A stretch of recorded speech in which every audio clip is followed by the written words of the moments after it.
Muy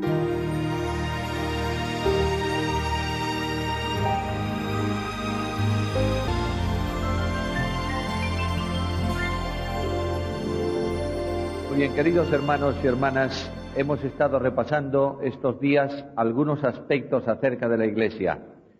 Yo no sé si en la coctelera que tenéis ahí en la cabeza tenéis ya sentados todos los datos o están algunos de ellos flotando por el aire. Probablemente sea lo último más que lo primero, porque nadie tenemos todavía definitivamente asentado todo el contenido bíblico sobre la Iglesia, ni lo tendremos nunca.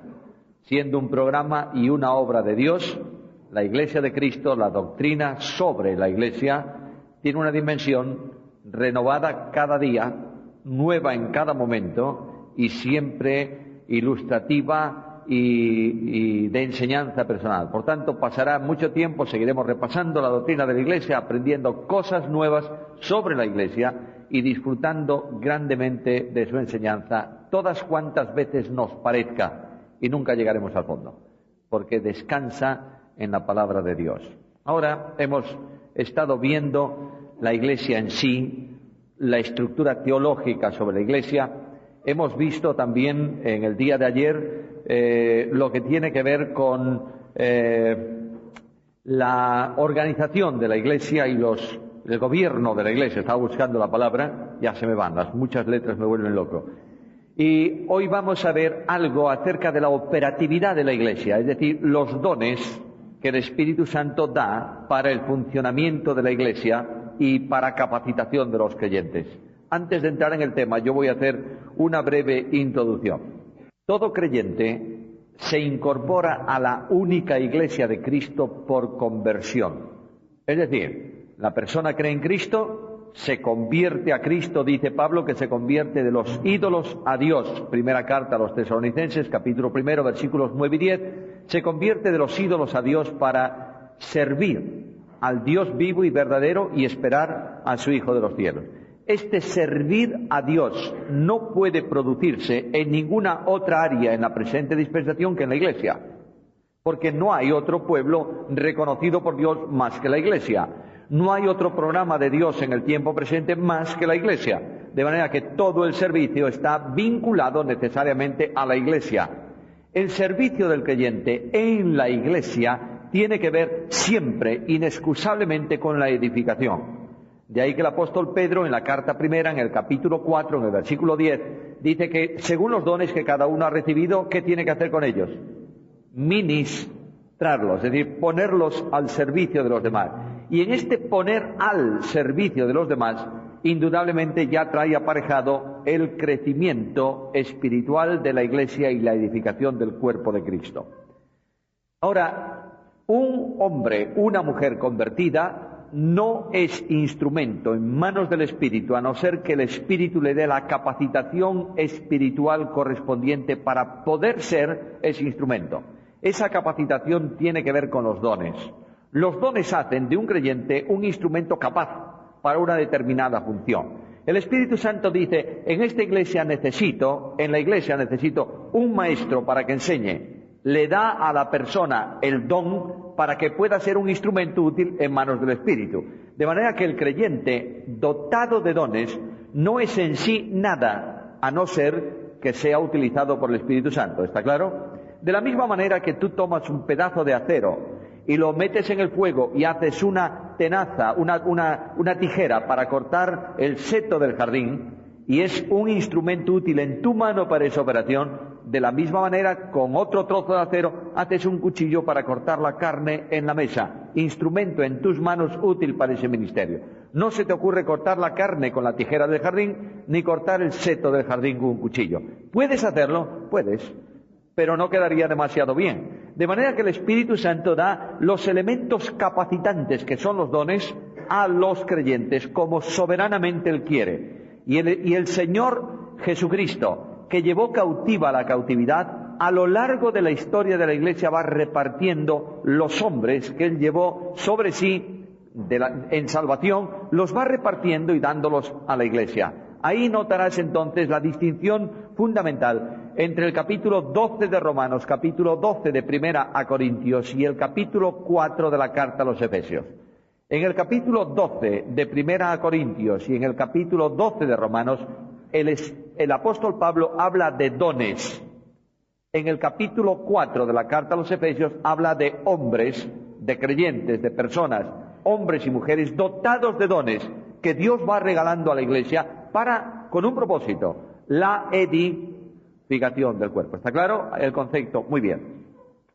Entonces vamos a comenzar la lectura de la carta primera a los Corintios, capítulo 12, versículos 1 al 7. No quiero, hermanos, que ignoréis acerca de los dones espirituales. Sabéis que cuando erais gentiles, se os extraviaba llevándoos como se os lleva a los ídolos mudos. Por tanto, os hago saber que nadie que hable por el Espíritu de Dios llama anatema a Jesús, y nadie puede llamar a Jesús Señor sino por el Espíritu Santo. Ahora bien, hay diversidad de dones, pero el Espíritu es el mismo, y hay diversidad de ministerios, pero el Señor es el mismo, y hay diversidad de operaciones, pero Dios, que hace todas las cosas en todos, es el mismo. Pero a cada uno le es dada la manifestación del Espíritu para provecho. De manera que el apóstol Pablo está haciendo una exhortación muy profunda a la iglesia en Corinto. Primer paréntesis de la noche. Yo sé que me vais a llamar el hombre de los paréntesis. Bueno, soportadme un poco. Primer paréntesis. La epístola a los Corintios es un libro muy especial dentro del Nuevo Testamento. La epístola a los Corintios, en cuanto a doctrina general y fundamental, es una carta para toda la iglesia en cualquier tiempo, ¿verdad? Sí. Pero esa carta a los Corintios corrige también temas puntuales de una iglesia. ¿Qué iglesia? La iglesia en Corinto. Luego hay cuestiones en la carta que son sumamente difíciles de entender. Y quiero deciros, supongo que no seréis capaces de descifrarlo. Yo creo que nadie lo ha descifrado. Hay cosas que nosotros no sabemos qué quiso decir Pablo. Pongo simplemente un ejemplo. Cuando Pablo en el capítulo 7 dice, el hermano o la hermana no está sujeto a servidumbre, en semejante caso, ¿qué quiso decir? Tú te supones lo que quiso decir y tratas de interpretarlo, pero no tienes un texto bíblico fundamental que diga, es así lo que Pablo quería decir. Cuando Pablo habla de la necesidad que apremia, ¿qué quiere decir? Supongo que no está hablando de un dolor de tripas, ni mucho menos. Es algo que no sabemos, pero que los corintios, los hermanos de Corinto, sí que sabían. Ahora alguien dice, bueno, se trata de la persecución. ¿Por qué dices eso? De la misma manera, en el capítulo 13 hay otro problema que hay que resolver. Que es ese problema al final del capítulo donde el apóstol dice, cuando llegue lo perfecto. ¿Y de qué es eso? Cierto sector te dirá el canon. Y otro sector te dirá la segunda venida. Y yo te abro una tercera vía, que es la vía del amor. De manera que no hay cosas en la carta que nosotros no sabemos qué quiso decir Pablo, pero los corintios sí lo sabían, pero nosotros no somos los corintios. Yo tengo muchísimas ganas de llegar al cielo, entre otras cosas para decir, ¿dónde anda Pablo? Y llamar a Pablo y decirme, en menudo problema has metido tú a la iglesia durante una larga temporada. Y él te dirá, pero sabes una cosa, es que no era para esa iglesia, ¿sabes? Era precisamente para la iglesia en Corinto. De manera que, ¿por qué te has vuelto loco con ese asunto? Y claro, me contará la situación y yo diré, qué fácil era. Qué fácil era. La carta a los Corintios, además, tiene otro condicionante en medio del mundo conservador evangélico. Los creyentes bíblicos de nuestro tiempo estudian muy selectivamente la Biblia. Si tú citas, por ejemplo, la profecía de Sofonías, muchos creyentes no sabrán ni que existe esa profecía. Cuando tú citas la profecía de Habacuc, le dan vueltas al texto bíblico para adelante y para atrás, derecha para izquierda, porque más bien tienen un aspecto de enfermedad que de libro de la Biblia. Y por fin, cuando después de mucho esfuerzo consiguen encontrar la porción bíblica, ya ha terminado la reunión, porque no se lee la Biblia en forma sistemática. Los creyentes evangélicos leen muchísimo partes de los evangelios.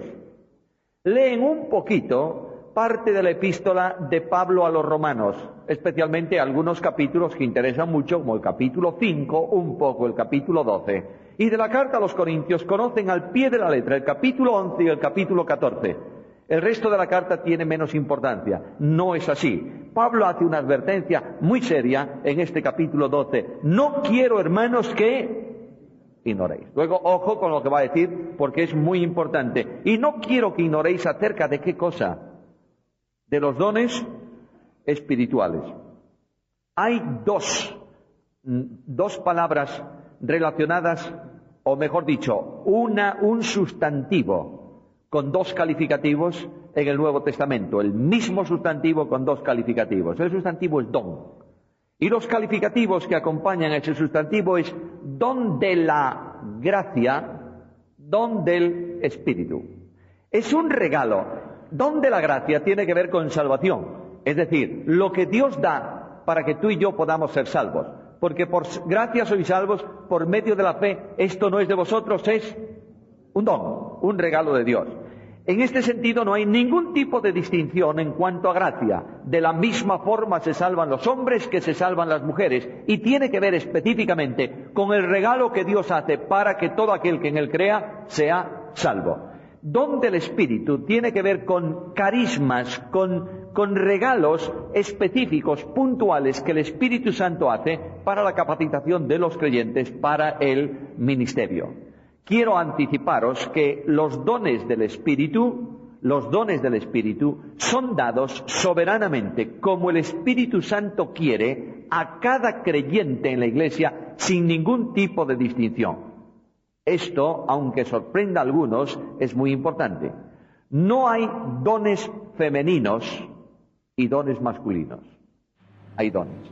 Red Radio Integridad. De manera que el Espíritu Santo capacita a los hombres y a las mujeres, porque delante de Dios el hombre y la mujer en la esfera de la gracia es exactamente igual, salvo algunas cuestiones muy puntuales que específicamente enseña la Escritura, pero no así en cuanto a los dones del Espíritu. Ahora, el apóstol dice, no quiero que ignoréis. ¿Y qué es lo que no debemos ignorar? No quiero que ignoréis acerca de los dones. Y además, recordad otra cosa. Notad lo que dice el texto bíblico, notad la diferencia. No quiero que ignoréis. Y ahora dice, ¿sabéis qué? Es decir, hay una experiencia del tiempo pasado. Vosotros sabéis que cuando erais gentiles, es decir, no convertidos, aquí la palabra quiere decir personas que no han sido regeneradas, se os extraviaba, se os descarriaba, se os metía en un camino incorrecto, llevándoos como se os llevaba a ídolos mudos. Es decir, hay una operación de demonios aquí, que conduce a la idolatría, porque detrás de cada ídolo, ¿qué se esconde? Un demonio. Cuando alguien rinde culto a un ídolo, está rindiendo culto a un demonio. Los demonios se ocultan en ese sentido detrás de los ídolos. Se os llevaba a los ídolos mudos, es decir, a los demonios. Y en ese ministerio diabólico hay también manifestaciones espirituales. En el tiempo pasado hay manifestaciones de los demonios que pueden confundir las cosas con realidades espirituales, incluso dentro de la iglesia. No puedes olvidarte que Satanás se disfraza como ángel de luz. Y hay milagros mentirosos hechos por demonios para desviar, desorientar, extraviar, descarriar, si es posible también a los creyentes. Ahora, en estas dos esferas espirituales, uno, los ídolos mudos, ahora Pablo retorna de nuevo a la esfera espiritual bajo el control del Espíritu y dice, por tanto os hago saber. La distinción entre la esfera del Espíritu y la esfera de los demonios es muy simple. Os hago saber que nadie que hable por el Espíritu llama ¿qué cosa? A Jesucristo. Anatema, es decir, condenado a maldición, no digno de confianza, reprobado. Es todo un amplio significado. Nadie por el Espíritu Santo puede hacer esto, pero tampoco nadie puede llamar a Jesús Señor si no es por el Espíritu Santo. Ahora notad que esto es muy importante. El Espíritu Santo que conduce a los creyentes y a la iglesia en el ministerio, conduce al cristiano al reconocimiento de que Jesús es Señor. Cuando tú recibes a Cristo como Salvador, necesariamente lo recibes también como Señor. Es decir, el Espíritu Santo te pone en una relación de dependencia, de obediencia, de subordinación en relación con Cristo. El creyente que antes era esclavo del pecado, ídolos mudos, ahora es siervo, esclavo ¿de qué? De la justicia. Esa operación te hace absolutamente libre dentro del servicio en la condición de un esclavo. Porque antes servías obligadamente al pecado. Dios te libera de esa esclavitud y sirves voluntariamente a la justicia por una sola razón, porque estás viviendo ¿a quién? A Cristo. ¿Y Cristo qué era? Siervo. Por tanto, no te queda otra opción que servir. De ahí que el título más grande que un creyente pueda tener y desear en la Iglesia, ¿cuál es? Ténganos los hombres por siervos de Jesucristo. Ahora, ya ha hecho Pablo esta distinción y va a introducirnos en la esfera del Espíritu. Ahora pues hay diversidad de dones. Los dones son muchos. Realmente hay una lista, lo tenéis en las notas, de 15 dones. Yo creo que hay 15. Si divides uno, puede ser, o juntas uno, puede ser que tengas 14. Da lo mismo, 14 que 15 dones. Hay diversidad, ¿no es esto? Quiere decir que no hay uno solo, hay una diversidad de dones. Pero el Espíritu que comunica esos dones, que traslada esos dones a la operatividad del creyente, ¿es cuál? El mismo. Porque además el otro día estábamos hablando de las bases unitarias de la Iglesia, y una de las bases unitarias de la Iglesia es el Espíritu. El Espíritu toma a cada uno de los creyentes y lo vincula unitariamente, individualmente, al cuerpo de Cristo para formar en Cristo la colectividad de creyentes que es la Iglesia. ¿Está claro este asunto? El Espíritu Santo es el mismo. Y hay diversidad de ministerios, que ayer por la noche, recordaba que ministerio significa el ejercicio de un don. Cada vez que hay ministerio, detrás hay un don. Cada vez que hay oficio, detrás hay una obra o una acción. Hay diversidad de ministerios, pero el Señor es el mismo. Es decir, el Señor va dando a estos ministros cargados de dones del Espíritu Santo a la Iglesia para que sirvan en la congregación. Y hay diversidad de operaciones, es decir, el poder espiritual que capacita para el ejercicio del don que procede del Padre. Porque todo don perfecto y toda buena dádiva procede del Padre. Queridos míos, yo sé que esto es otra materia. Algún año podremos estudiar juntos espiritualidad trinitaria. Y sería muy interesante manejar bien eso, la operatividad divina, tanto en el seno de la Trinidad como en el seno extratrinitario. Todo lo que tiene que ver con potencia, omnipotencia, omnipresencia, etcétera, pertenece esencialmente al ser divino. El ser divino existe eternamente en tres personas: la persona del Padre, la persona del Hijo, la persona del Espíritu Santo. La comunicación que Dios en gracia hace de algún asunto delegado suyo hacia su creación y específicamente hacia los hombres, procede de Dios, pero se distribuye siempre, se comunica siempre por medio de Jesucristo, no solo unigénito del Padre, sino también único mediador entre Dios y los hombres. El Espíritu Santo toma de ese canal de comunicación los recursos divinos y los hace realidad en la Iglesia de Jesucristo. ¿Tenemos claro esto? Si no estoy en comunión con Cristo, no tengo fuente de poder. Porque la Biblia no dice que todo el poder le es dado en el cielo y en la tierra al Espíritu. ¿Qué dice? Todo poder me es dado a mí en el cielo y en la tierra. De ahí que Cristo diga en relación con el Espíritu, Él tomará de lo mío y ahí tenéis la comunicación. Ahora, en esta diversidad de dones, dice que a cada uno, versículo 7, le es dada la manifestación de ¿qué? Del Espíritu. Luego, como dice que estos son dones espirituales, a cada creyente le es dada una comunicación del Espíritu en dones. Un creyente puede tener un don. Yo tengo la evidencia bíblica en este y en otros versículos de que no hay ni un solo creyente sin dones, porque no hay un miembro estéril dentro del cuerpo. Hay creyentes dotados de dones. Algunos tendrán uno solo, otros tendrán muchos. Los apóstoles normalmente debieran tener en sí, como delegados, como comisionados, como enviados de Jesucristo, la plenitud de los dones del Espíritu. Pero cada creyente tiene dones, a cada uno, no importa quién, porque a este le es dada por el Espíritu palabra de sabiduría, a otro palabra de ciencia según el mismo Espíritu, a otro fe, a otros dones de sanidades, etcétera, a otro hacer milagros, tal. Versículo 11, quiero llegar ahí antes de las listas de los dones. ¿Qué dice? Pero todas estas cosas las hace uno y el mismo Espíritu, repartiendo a cada uno en particular como Él quiere.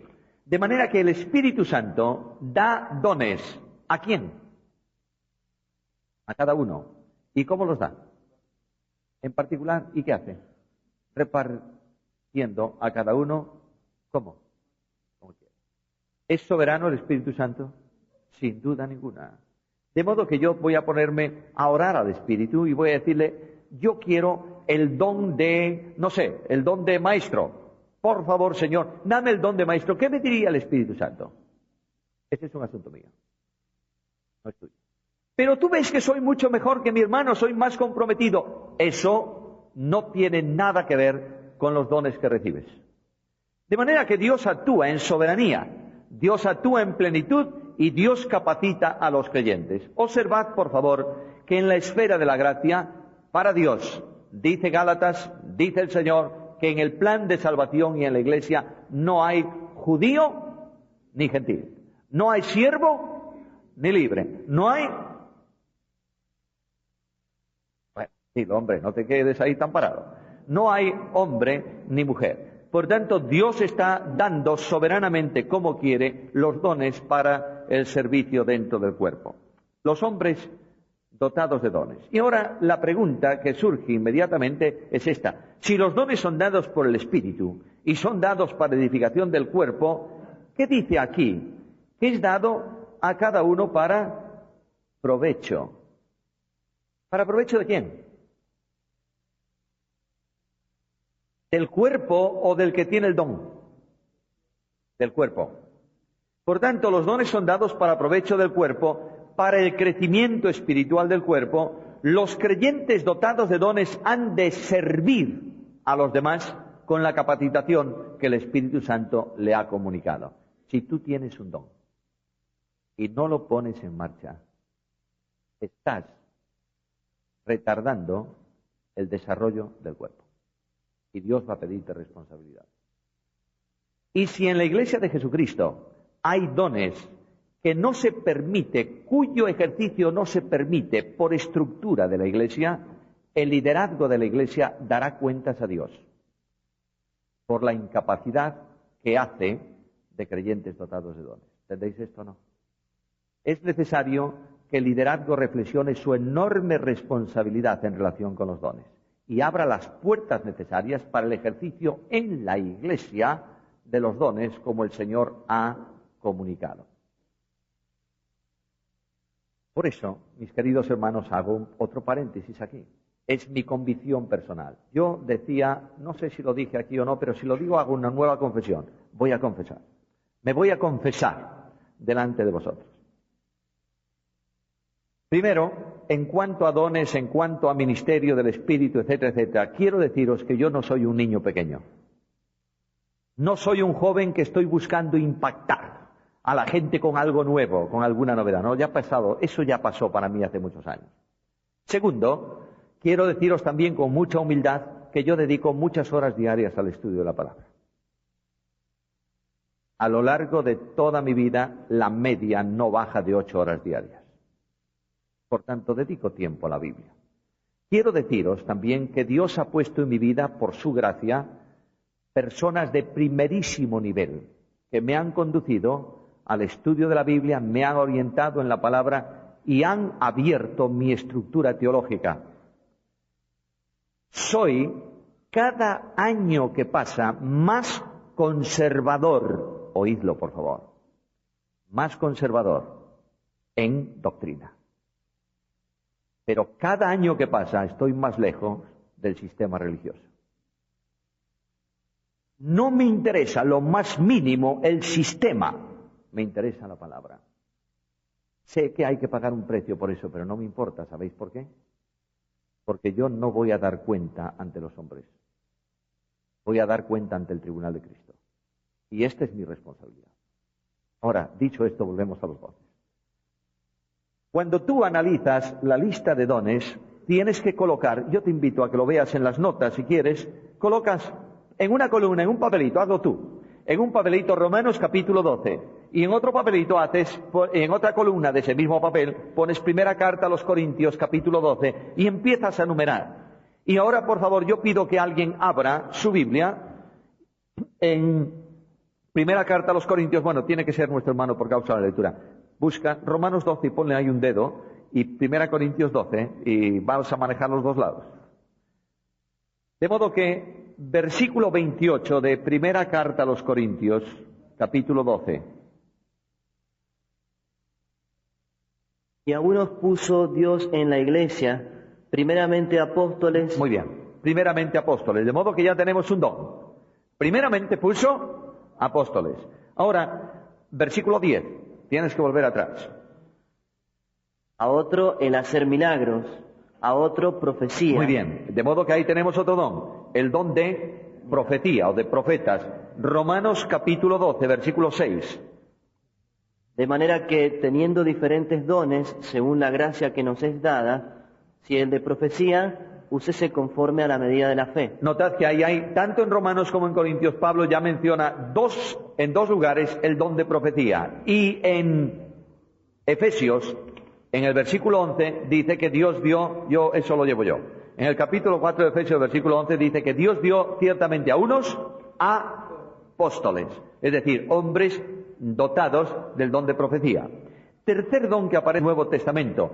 Tenemos que ir a Efesios capítulo 4, en donde dice, dio a unos apóstoles, a otros profetas, a otros evangelistas, a otros pastores. Ahí tenemos en dos dones más, y darían 4 en cuanto a número. Ahora, capítulo 12 de 1 Corintios, versículo 28. Y a unos puso Dios en la iglesia, primeramente apóstoles, luego profetas. Lo tercero, maestros. Maestros. Ahí tenemos otro don. Maestros, que aparece tanto ahí como en Romanos 7, como en Efesios 4:11. Dice, dio a unos maestros. Maestros se traduce en algunas antiguas versiones, se traduce como doctores. Es decir, el que tiene capacidad para una enseñanza al más alto nivel. Hay un hombre de las asambleas, yo pido disculpas a mis queridos hermanos de otros grupos que están presentes, voy a hablar un ejemplo de las asambleas, porque yo soy muy asambleas, en el sentido mejor de la palabra. Asamblea significa congregación. En el cielo solo va a haber asambleas, porque solamente va a haber una congregación y solamente va a haber hermanos, con H minúscula, en el cielo. Todos seremos hermanos. Ahora, quiero deciros con esto que un día un hombre de muy alto nivel en la exposición bíblica fue llamado a enseñar en una institución académica de los Estados Unidos de altísimo nivel, entonces y también ahora. Hubo un tremendo revuelo en la institución cuando él fue. Estoy hablando de un hombre que se llamaba Robert Ironside.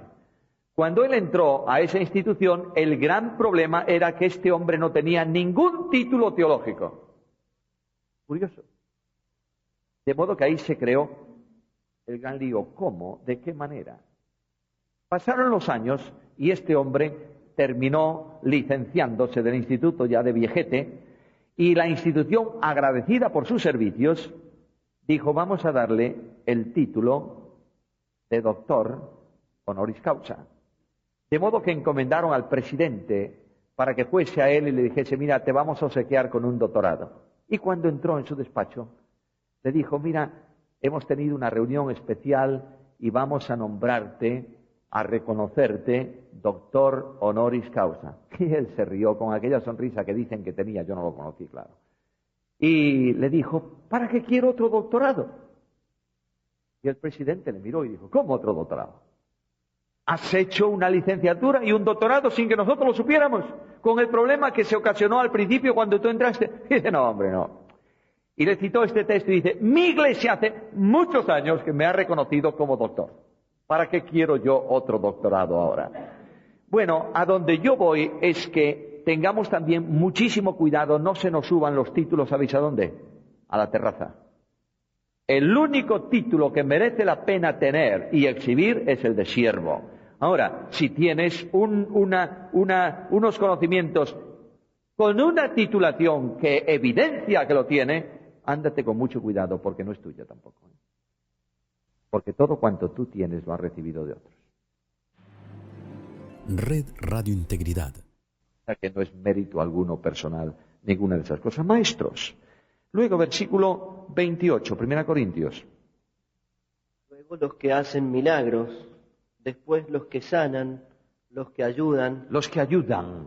Ahí tienes un don curioso. ¿Cómo es eso de ayudar? Bueno, veremos lo que significa. Luego, en el versículo 9 de ese capítulo, tenemos también, voy a seguir yo, si no terminamos esta noche, tenemos fe. Tendríamos que ir a Romanos, en el capítulo 12, versículo 8, don de exhortación. En 1 Corintios, en el versículo 10, discernimiento de espíritus. En ese mismo versículo, lenguas. En el versículo 28, milagros.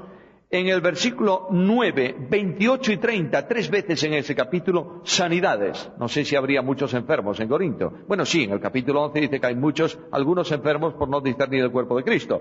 En el versículo 13, misericordia. En Romanos 8, el don número 13, misericordias. En Romanos capítulo 12, versículo 8, el que hace, el que reparte. Y en el versículo 8 también de Romanos, el que administra, que aparece también en Corintios. Si tú sumas ahora con calmita todos esos, te va a dar 15 dones. No más. Notarás que en esta lista no aparece en ningún lado, el don de anciano. ¿Lo encuentras por algún lado? ¿Y el don de diácono? Es que no son dones, son oficios. Cuando tú, ayer se me quedó en el tintero, cuando tú elevas a don lo que es un oficio, perpetúas el oficio. Y eso no es ni sano, ni ético, ni prudente. El oficio es el oficio. Y tiene una limitación y un ejercicio. El don que da la gracia es algo definitivo. ¿Está claro? Ahora, si tú elevas a la categoría de don el oficio de anciano, de la poltrona al cementerio. Anciano reconocido per secular seculorum, y no es así. Eso no puede ser así, porque son oficios y no son dones.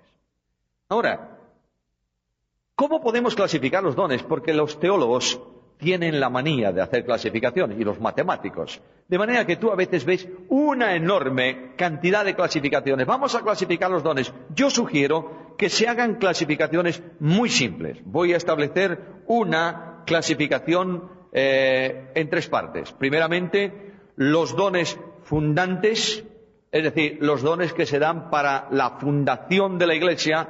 Luego los dones consolidantes, que son los que se dan para la consolidación dentro de la Iglesia. Los dones manifestantes, que tienen como objeto específico manifestar algo, dar una señal de algo. Y finalmente los dones ministrantes o de servicio, que es el resto de los dones. Es así de fácil y de sencillo.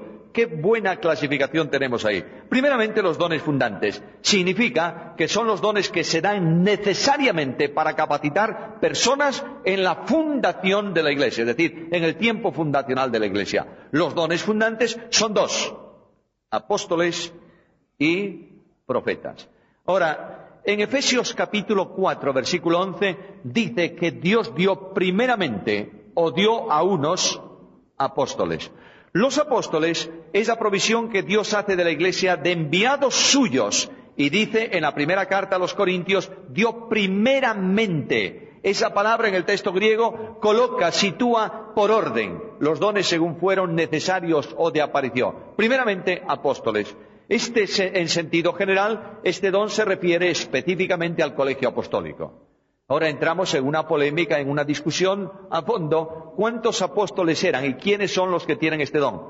¿Los 12, incluyendo Matías, o los 13, incluyendo a Pablo? Quiero recordaros que los 12 del principio, en el origen, cierran el colegio apostólico. Y quiero recordaros también que el número 12 tiene mucha importancia en la Escritura. Hay 12 apóstoles, hay 12 tribus, el número 12 tiene importancia, ese 12 por 12 da 144, que le puedes añadir los ceros si tienes 144.000 en el libro de Apocalipsis, etcétera, etcétera. Por tanto, la urgencia, digamos así, no de Pedro, sino también del Espíritu, era cerrar ese número del colegio apostólico como había sido necesario por la muerte de ¿quién? De uno que nunca fue apóstol en ese sentido, que fue Judas, el que entregó a Jesús. Luego, el don de Pablo, el apostolado de Pablo es un apostolado muy especial, seleccionado desde el vientre de su madre con una comisión específica, ser enviado directo de Cristo a los gentiles. Todos ellos tenían unas condiciones necesarias y solo esos 11 recibieron el don de apóstol en este sentido, que fue acreditado por señales apostólicas.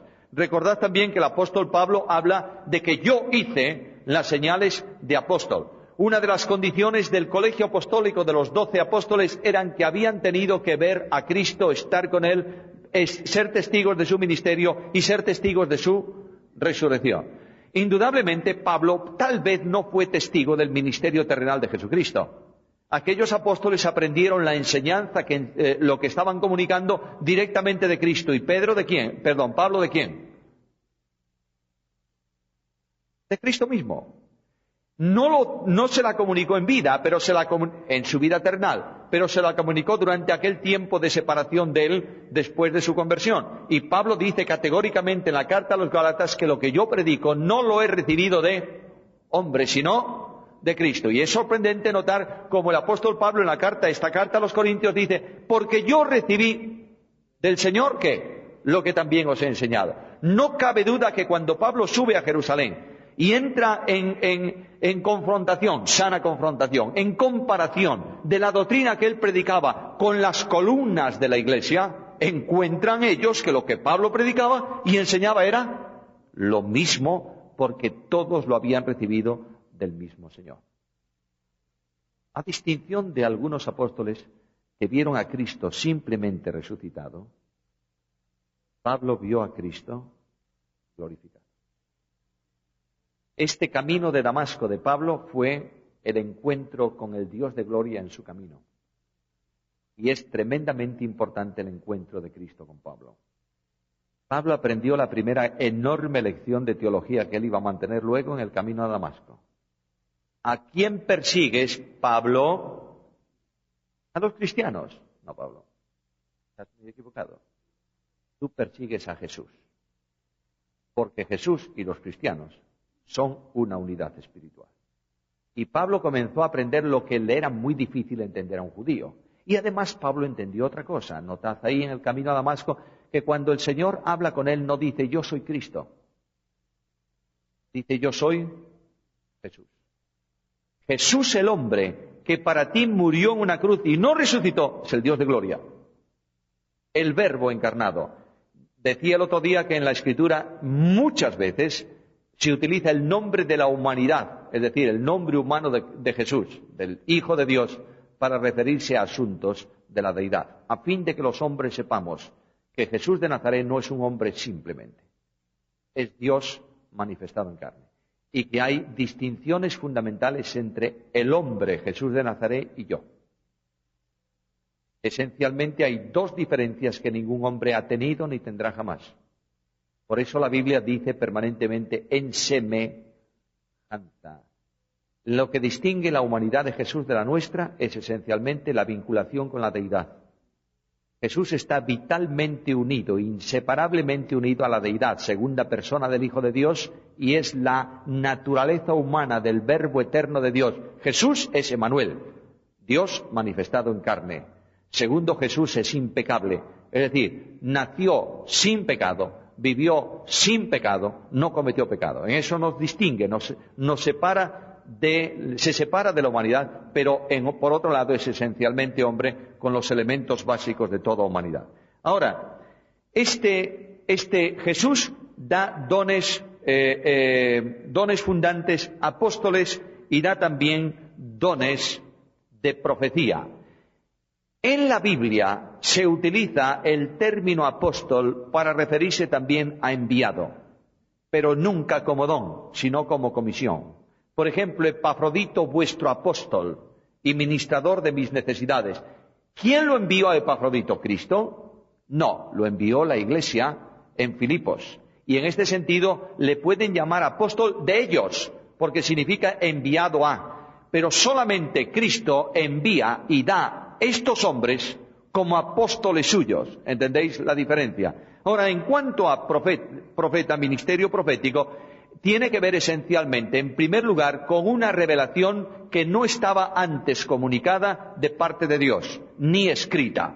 Tenemos la profecía que a lo largo del tiempo va formándose. El don profético, la comunicación del mensaje profético, se produce ya en el Antiguo Testamento. Dios revela a hombres en la antigüedad algunas cosas que el hombre no conocía ni podía conocer a no ser que Dios la revelara, no solamente para comunicación oral al pueblo, sino también para comunicación escrita. Lo mismo ocurre en el Nuevo Testamento. No olvidemos nunca, queridos hermanos, que la Iglesia es el misterio.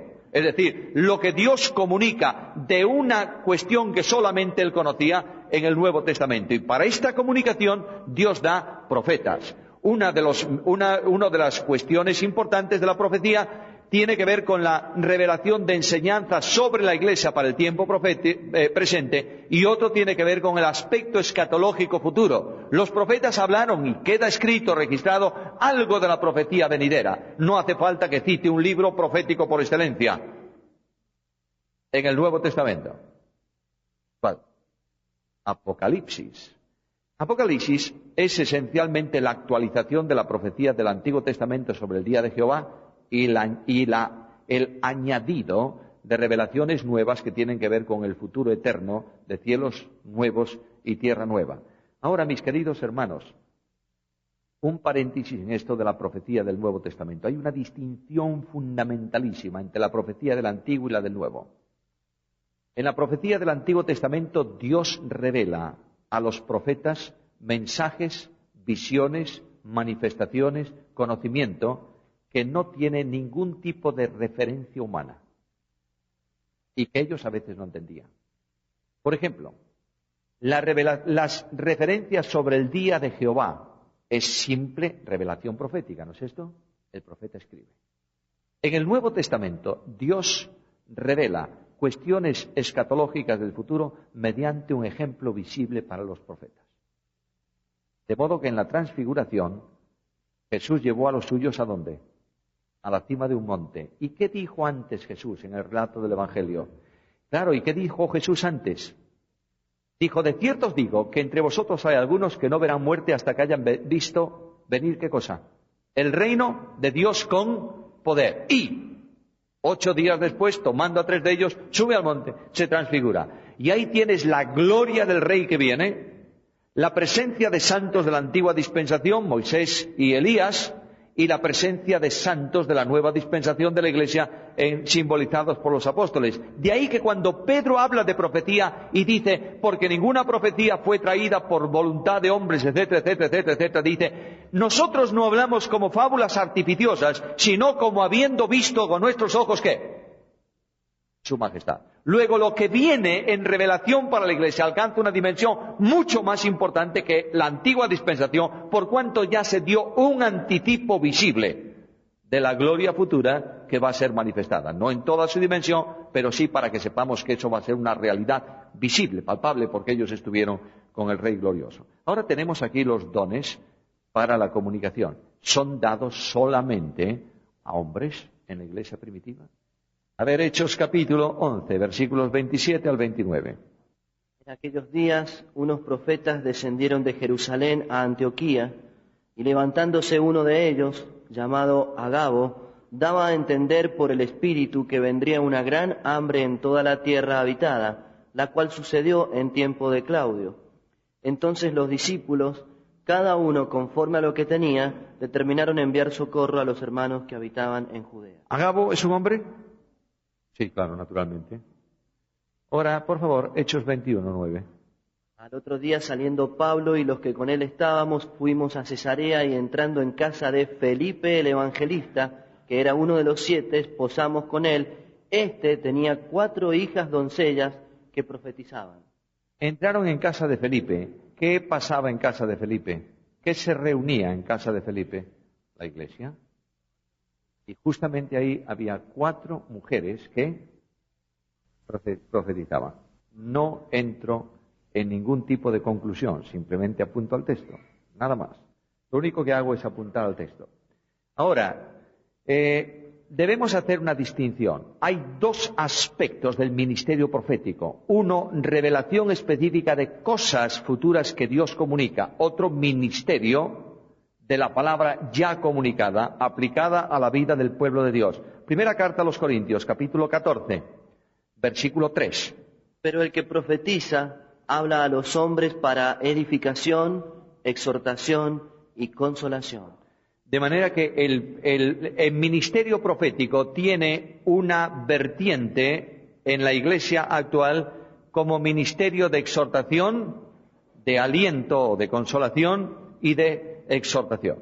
Aquí tenemos un ministerio profético, pero el sentido de profecía no revelada, desde mi punto de vista, a la luz de la Escritura, concluye como tal don cuando el canon queda cerrado.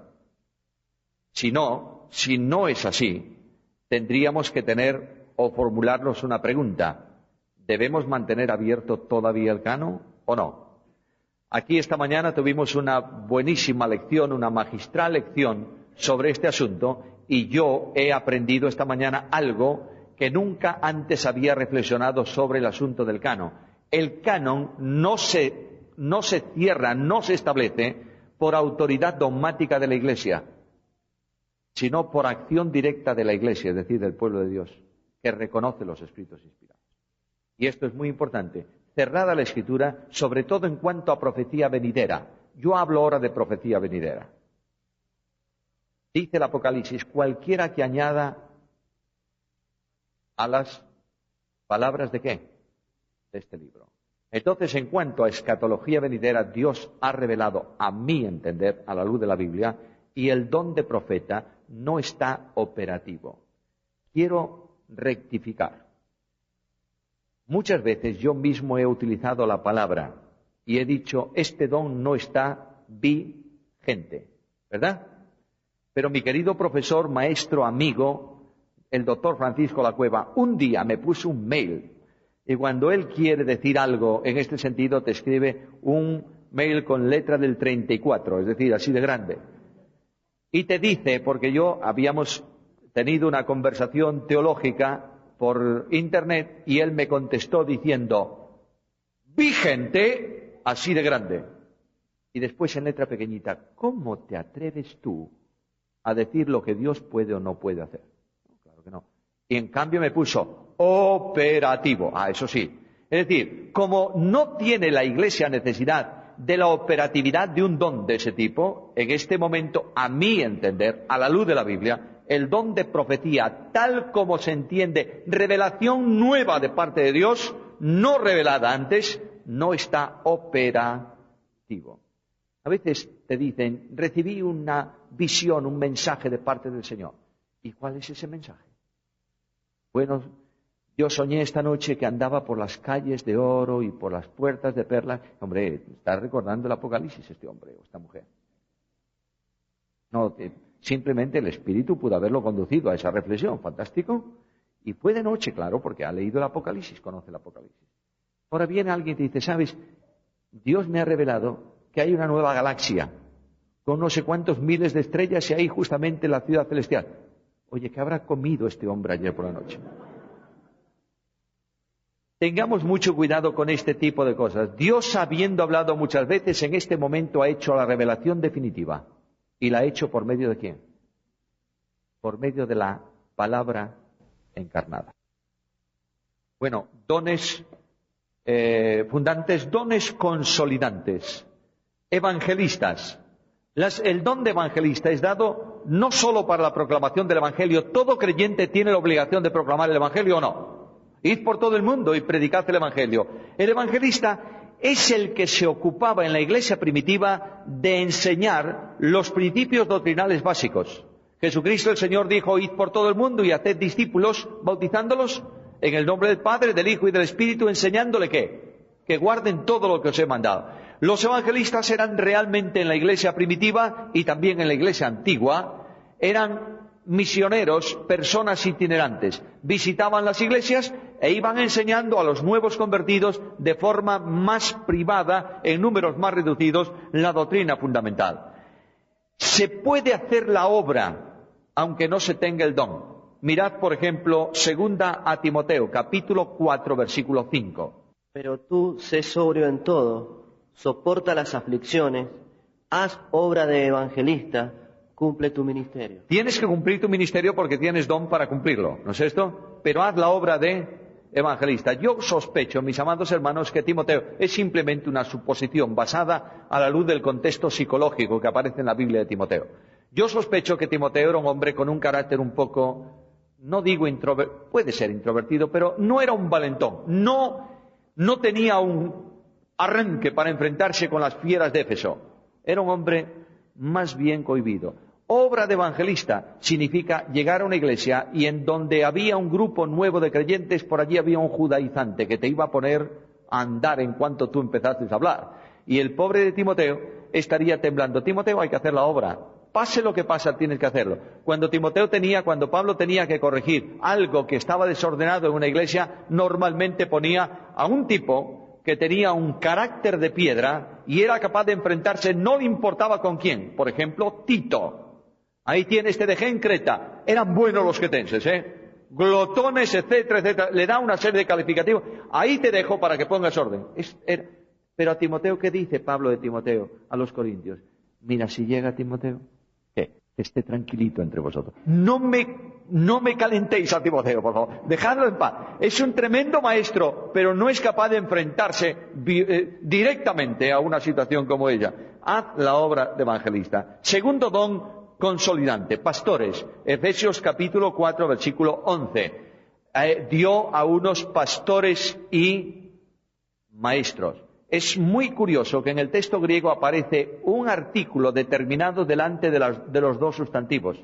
Es decir, el artículo puede ser aplicado a los dos como uno o puede ser aplicado a cada uno de ellos como dos. Es decir, podemos tomar ese artículo y decir, dio a unos pastores y maestros o dio a unos pastores maestros. ¿Me entendisteis? No. Sí. No, claro. Yo ya vi que alguno no me entendía. Dio a unos pastores, dio a otros maestros. Serían dos dones, ¿no es esto? Bien. O dio a unos solos, pastores maestros. Es decir, un solo don que se llama pastor maestro. Mi opinión personal es que son dos dones. El pastor tiene la capacidad de dar de comer individualmente a las ovejas.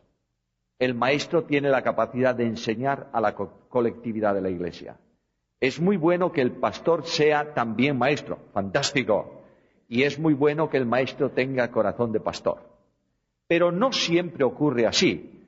Yo conozco colosos de la Biblia que no tienen mucho interés, digamos así, en el mejor sentido de la palabra. A ver si me entendéis. Yo no quiero que nadie diga, es que Pérez Millos dice que hay maestros que no tienen alma de pastor. No. Estoy diciendo que tú sabes cuál es tu don cuando al final de una jornada te sientes en paz con tu espíritu en relación con Dios, haciendo lo que Dios quiere que tú hagas. Personalmente, en mi iglesia, yo visito una vez a todos los enfermos de la congregación. Pero cuando termina la jornada, me siento mucho más tranquilo, habiendo estudiado la Biblia todo el día, que habiendo visitado a un enfermo, no porque no lo quiera, sino porque Dios me ha dado un determinado don y me ha llamado a él. Ahora, eso no significa que yo no vaya a ver a un hermano mío que está enfermo con todo el cariño del mundo y con todo el interés. Pero en cambio hay miembros dentro del Consejo de Ancianos de nuestra Iglesia que viven pendientes de los enfermos. Pues bendito sea Dios por esto. Estos tienen un don, pero no les pidas que hagan un estudio muy profundo de un capítulo, porque después de media hora de pararse encima de los papeles, está cansado del estudio. ¿Entendéis la diferencia? Uno tiene un don, otro tiene otro don. De modo que tenemos los pastores y tenemos también los maestros. Es la persona capacitada para la enseñanza y la exposición bíblica. Cuando el Espíritu Santo dota a una persona con este don suyo, es fantástico lo que un maestro dotado puede hacer. Claro, el maestro no nace maestro, no hay ciencia infusa para el maestro. ¿Tiene que estudiar la Biblia o no? Lo tienes en 2 Timoteo. Lo tienes en 2 Timoteo cuando dice que lo que has oído de mí en presencia de muchos testigos encarga a hombres fieles que sean idóneos para enseñar también a otros. El maestro tiene que enseñar. Pedro, por ejemplo, como maestro, como apóstol, pero como maestro, conocía profundamente los escritos de Pablo. Y Pablo pedía los libros, mayormente los pergaminos. La enseñanza eficaz de una congregación está en manos de hombres dotados para ese ministerio. No puede enseñar cualquiera en una iglesia. Cualquier hermano de buen testimonio puede levantarse en una reunión libre y alabar al Señor y abrir la palabra y decir, hermano, Salmo 23, qué bendición tan grande tener un pastor tan grande. Muy bien, pero no tiene el don de maestro, por tanto no es la persona idónea para enseñar en la congregación.